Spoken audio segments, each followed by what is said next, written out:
Roteiro: A máfia dos fiscais de São Paulo. Como 500 milhões de reais sumiram do seu bolso. Em 2013, 4 auditores fiscais da Prefeitura de São Paulo, que tinham um salário oficial de 15 mil reais por mês, foram presos. Mas não foi a prisão que chocou. Foi o que encontraram.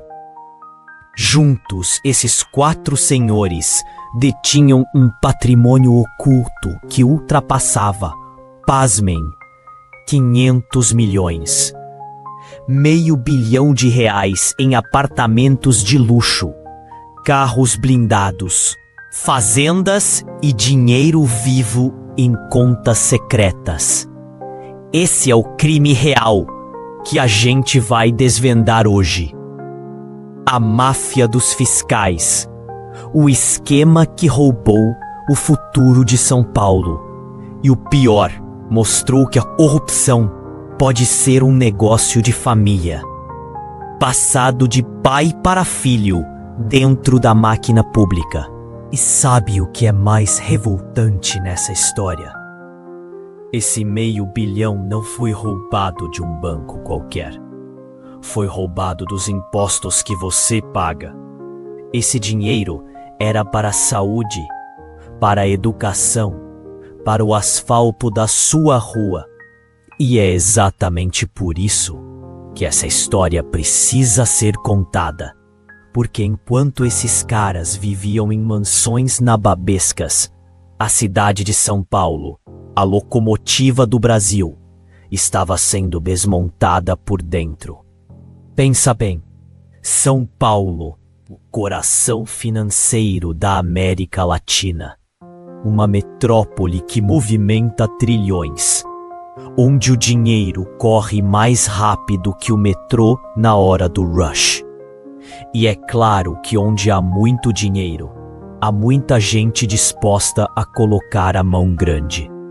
Mas aqui, o crime não estava nas vielas escuras. Estava nos escritórios refrigerados, nos andares altos da prefeitura, com vista para o skyline da Faria Lima. O centro de tudo era o imposto sobre serviços de qualquer natureza, o famoso ISS.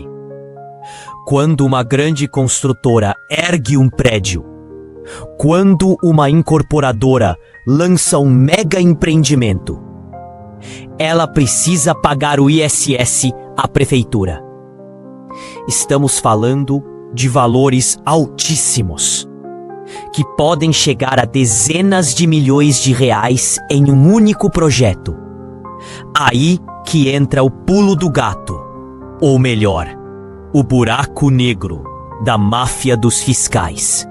Você já notou como alguns prédios enormes surgem do dia para a noite em áreas nobres?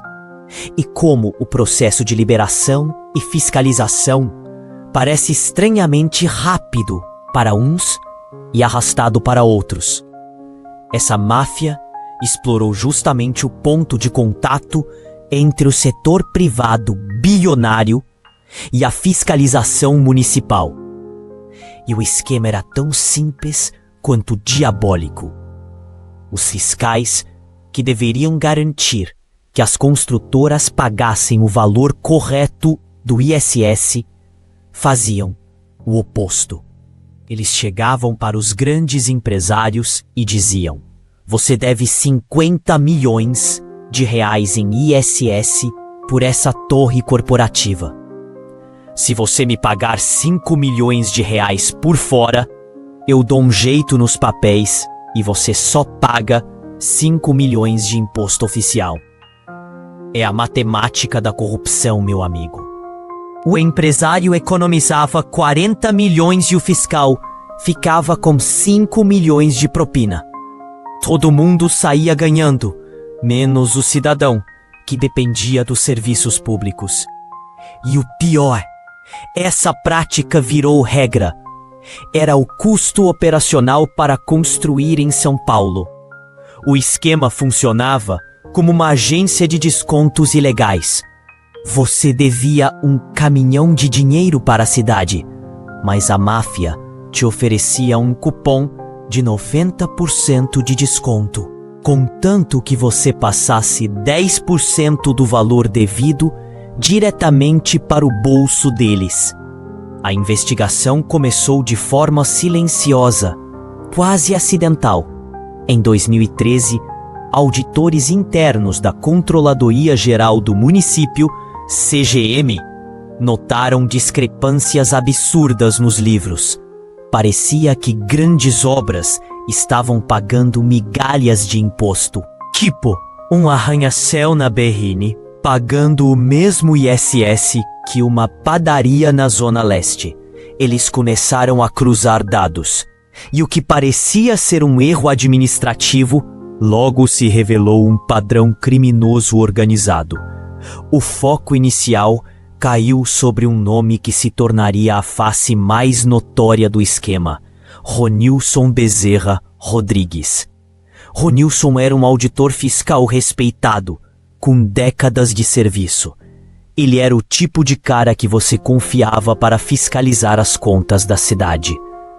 Mas, por trás da fachada de servidor público exemplar, Ronilson era o chefe de uma quadrilha que operava com a precisão de um relógio suíço e a voracidade de um tubarão. A máfia do ISS não era apenas Ronilson.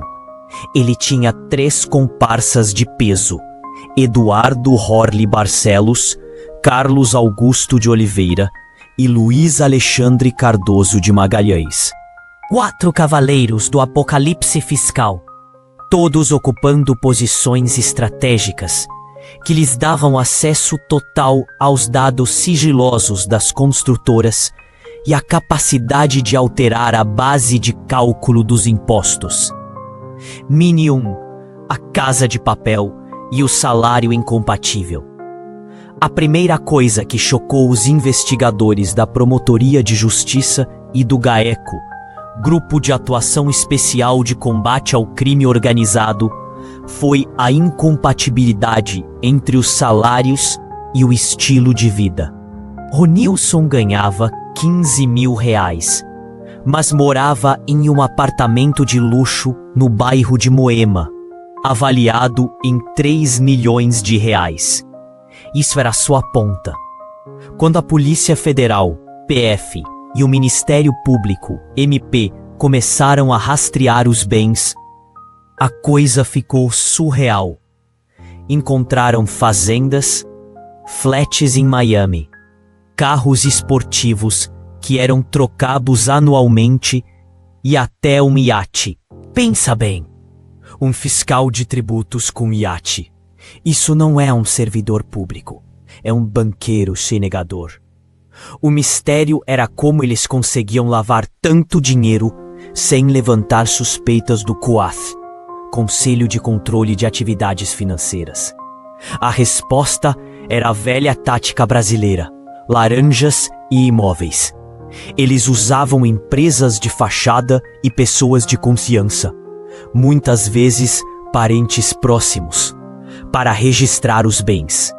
O dinheiro vivo da propina, recebido em malotes ou em contas intermediárias, era rapidamente convertido em tijolo e cimento, ativos que valorizam e dissimulam a origem ilícita. Mini 2, o Manual da Propina. A investigação revelou que a máfia dos fiscais tinha um manual de operação claro. Eles não agiam aleatoriamente. Havia uma lista de alvos: as grandes construtoras com projetos de alto valor. Eles sabiam exatamente qual empresa estava prestes a finalizar o empreendimento e qual era o valor total do ISS a ser pago. Imagine a cena. Um fiscal liga para o diretor financeiro de uma das maiores construtoras do país. Ele não pergunta se houve sonegação. Ele simplesmente oferece o desconto. Seu débito é X. Meu preço é Y. O senhor aceita a proposta? E o mais assustador, Muitas construtoras aceitavam imediatamente. Por quê? Porque o custo da propina era infinitamente menor do que o custo do imposto real. Era uma transação de negócios, não um crime isolado. A corrupção estava institucionalizada no processo de construção civil de São Paulo. Os promotores descobriram que os fiscais tinham até um sistema de plantão. Eles se revezavam nas negociações para garantir que a propina fluísse continuamente, como um rio de dinheiro ilícito irrigando seus bolsos. Mini 3, a traição e a vingança. A máfia dos fiscais era um clube exclusivo. Mas como todo bom filme de crime, a lealdade é um luxo que poucos podem pagar. A primeira rachadura no esquema veio de dentro. Um dos membros menos proeminentes da quadrilha, Luiz Alexandre Cardoso de Magalhães, começou a se sentir preterido na divisão das propinas. Ele percebeu que Ronilson e os outros estavam ficando com a maior parte do bolo. Em vez de aceitar a migalha, Luiz Alexandre fez o que todo traído faz. Procurou a polícia. Ele se tornou um delator. E o que Luiz Alexandre revelou não foi apenas o esquema de propina, mas sim uma estrutura criminosa que se autoprotegia usando a própria burocracia municipal. Ele entregou nomes, datas, locais de encontros e, crucialmente, o modus operandi de como eles fraudavam os sistemas de cálculo do ISS. Ele contou aos investigadores que os fiscais tinham acesso a senhas mestras e códigos de acesso que lhes permitiam zerar ou reduzir arbitrariamente os valores devidos no sistema informatizado da prefeitura. Era como ter a chave mestra do cofre da cidade. Mini 4. O medo chega à promotoria. Com as informações de Luiz Alexandre, a investigação ganhou velocidade. Mas à medida que os promotores e a PF cavavam mais fundo, eles começaram a sentir a pressão. A máfia dos fiscais não era composta apenas por servidores públicos. Ela tinha ligações na política, no judiciário e, o que é mais grave, dentro das próprias forças de segurança que deveriam investigá-los. Imagine a tensão. Você, promotor, está investigando um grupo que tem acesso a todas as suas informações fiscais e sabe onde sua família mora. O medo não era de ser roubado. O medo era de ser silenciado. Relatos de ameaças veladas. De documentos cruciais que sumiam misteriosamente dos arquivos da prefeitura e de tentativas de desacreditar os auditores internos que deram o primeiro alarme. O que parecia ser uma investigação de desvio de verba se transformou em um confronto direto com o poder estabelecido em São Paulo. E aqui está um fato contraintuitivo. A máfia dos fiscais tinha tanto poder que, por um tempo, eles conseguiram até mesmo se proteger de serem demitidos. A burocracia do funcionalismo público, que deveria ser uma garantia de estabilidade para o bom servidor, se tornou um escudo para os corruptos. Mini 5, o tesouro escondido. O grande momento da investigação, o turning point, veio com a apreensão dos bens, quando a PF e o MP entraram nos imóveis dos fiscais. Eles encontraram evidências de uma vida de ostentação obscena. No apartamento de Ronilson, encontraram relógios de luxo, joias e documentos que detalhavam a compra de terrenos e fazendas no interior de São Paulo, todos registrados em nome de terceiros. Mas o que realmente valia ouro eram os HDs e os computadores. Dentro desses dispositivos, os investigadores encontraram planilhas detalhadas, quase um livro-caixa da propina. Havia colunas com nomes de grandes empreendimentos, o valor original do ISS, o valor pago oficialmente e o valor da propina, o por fora. Eles não tinham nem o pudor de codificar os pagamentos. Estava tudo ali, preto no branco, como se fosse uma contabilidade legal. Isso mostrava a certeza da impunidade, a arrogância de quem acredita que a lei nunca vai alcançá-lo. Você já parou para pensar na mentalidade de um criminoso de colarinho branco? Ele não se vê como bandido. Ele se vê como um empresário que encontrou uma forma mais eficiente de fazer dinheiro. E o dinheiro dele vinha de um imposto que deveria construir creches e hospitais. Mini 6. O mistério do assassino silencioso. A história da máfia dos fiscais tem um ponto de virada sombrio que muita gente esquece. Em 2014, um dos principais delatores e ex-membros da quadrilha, Luiz Alexandre Cardoso de Magalhães, foi encontrado morto em sua casa, no bairro de Itaim Bibi. A versão oficial? Suicídio. Ele teria se enforcado, mas a família e muitos investigadores nunca engoliram essa história. Luiz Alexandre era a chave para desvendar os elos mais altos do esquema. Ele tinha informações sobre políticos e empresários que ainda não haviam sido expostos.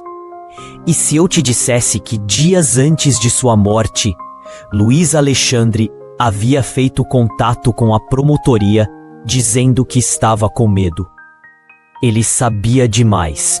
A morte dele, convenientemente classificada como suicídio, serviu como um freio de mão na investigação, especialmente na parte que buscava os grandes empresários que pagaram a propina. Imagine a cena. O delator que tinha o mapa do tesouro da corrupção é silenciado, e a investigação perde seu fio condutor mais importante. Não é coincidência.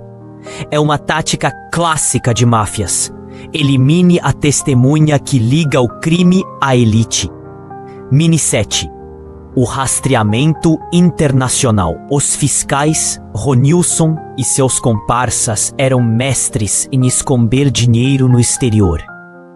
A investigação do NP teve que se transformar em uma caçada global. Eles descobriram que parte do dinheiro tinha sido enviada para contas nas Ilhas Caimã e Suíça, paraísos fiscais conhecidos por sua discrição. O dinheiro saía do Brasil através de doleiros que eram o braço financeiro clandestino da máfia. O rastreamento internacional provou que a corrupção brasileira não é um problema doméstico. Ela se alimenta do sistema financeiro global. E a proporção era gigantesca. Apenas em uma das contas secretas foram encontrados milhões de dólares que, segundo o MP, eram fruto direto da propina do ISS. A justiça brasileira teve que pedir ajuda a governos estrangeiros para repatriar esses valores. E esse processo é lento, burocrático e muitas vezes frustrante. Mesmo com a condenação dos fiscais, recuperar o total do dinheiro desviado é uma batalha que se arrasta por anos. E aqui está a grande ironia. Os fiscais, que deveriam garantir que o dinheiro ficasse no Brasil para pagar serviços públicos, eram os mesmos que o enviavam para fora, para enriquecimento pessoal.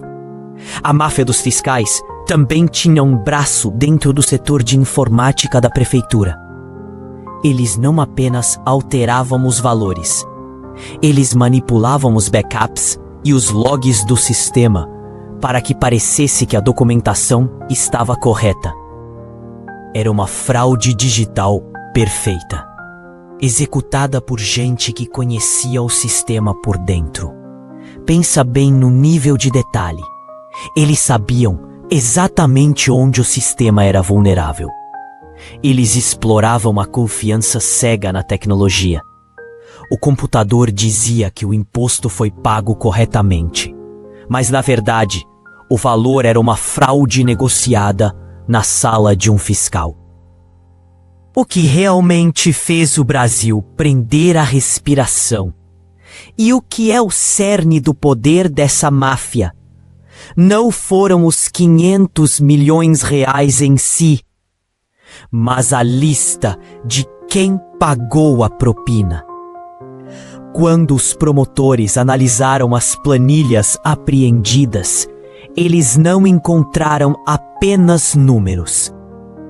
Encontraram uma lista de 60 empresas, as maiores construtoras e incorporadoras de São Paulo, todas envolvidas no esquema. Nomes que você vê nos outdoors, nos patrocínios de times de futebol, nos jornais de economia. E aqui está o golpe de misericórdia. O foco da justiça e da mídia sempre foi nos fiscais, Ronilson, Eduardo, Carlos. Mas a verdade é que o esquema só existia porque havia empresários dispostos a pagar. A máfia dos fiscais era um problema de oferta, sim, mas também de demanda. E a demanda vinha do topo do mercado imobiliário. E se eu te dissesse que até hoje a punição para os empresários que pagaram a propina foi infinitamente mais branda do que para os servidores que a receberam, muitos desses empresários fizeram acordos de leniência, pagaram multas e seguiram com seus negócios como se nada tivesse acontecido. Eles continuaram construindo os prédios que definem o horizonte de São Paulo. E é exatamente por isso que esse caso permanece como uma ferida aberta na justiça brasileira. A impunidade do pagador de propina é o motor que alimenta todo o ciclo da corrupção. Você tira o fiscal de 15 mil reais por mês, mas a empresa que economizou 40 milhões em impostos continua operando, pronta para corromper o próximo fiscal. O Ministério Público tentou ir atrás desses grandes tubarões, mas a complexidade jurídica e o poder de lobby dessas corporações criaram uma barreira quase intransponível. Imagine o promotor olhando para a planilha. De um lado, o nome de Ronilson, que vai para a cadeia. Do outro, o nome de uma construtora que fatura bilhões, que tem os melhores advogados do país e que consegue adiar o julgamento por anos a fio. A máfia dos fiscais, na sua essência, não era sobre roubar dinheiro.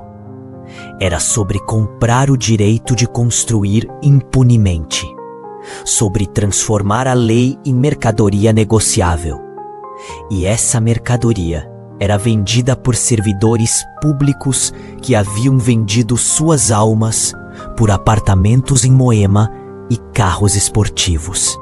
A revelação de que o esquema envolvia a alta cúpula da Secretaria de Finanças e que havia tentáculos políticos fez com que a investigação se tornasse um campo minado. A cada passo, os investigadores corriam o risco de explodir carreiras e reputações de gente muito poderosa. Eles descobriram que o dinheiro da propina era usado, inclusive, para financiar campanhas políticas, garantindo que os fiscais tivessem padrinhos políticos que pudessem protegê-los em caso de auditorias internas. O esquema era um ciclo vicioso de propina, proteção e impunidade. A máfia dos fiscais mostrou que a corrupção no Brasil não é um defeito do sistema. É, em muitos casos, o sistema em si. Ronilson Bezerra Rodrigues e seus comparsas foram condenados. As penas foram pesadas, somando décadas de prisão. O Estado conseguiu reaver parte do patrimônio, mas a maior parte do R$500 bilhão desviado ainda está perdida em labirintos jurídicos e contas no exterior. A máfia dos fiscais foi desmantelada, mas o buraco que ela deixou na confiança pública é imenso.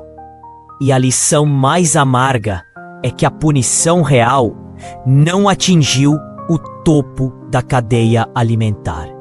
Os servidores foram presos, mas a lista de empresários que se beneficiaram, que aceitaram a corrupção como um bom negócio, esses continuam por aí, tocando seus empreendimentos. E é por isso que eu te pergunto: por que você acha que em casos de grande corrupção como este, o foco da justiça e da mídia sempre se volta para o servidor de baixo escalão e não para os grandes empresários que financiaram o crime? Quem você acha que tem mais poder para garantir a impunidade? Deixe sua opinião nos comentários. Sua participação é o que mantém a pressão para que esses casos não caiam no esquecimento. Se você se chocou com a história da máfia dos fiscais, deixe seu like e se inscreva no canal para que a gente continue desvendando os maiores crimes reais do Brasil. E no nosso próximo episódio, vamos mergulhar no mistério de um crime que abalou o Rio de Janeiro. O desaparecimento de um casal de empresários que sumiu sem deixar rastros, e a única pista era um bilhete escrito à mão com uma ameaça de morte. Não perca!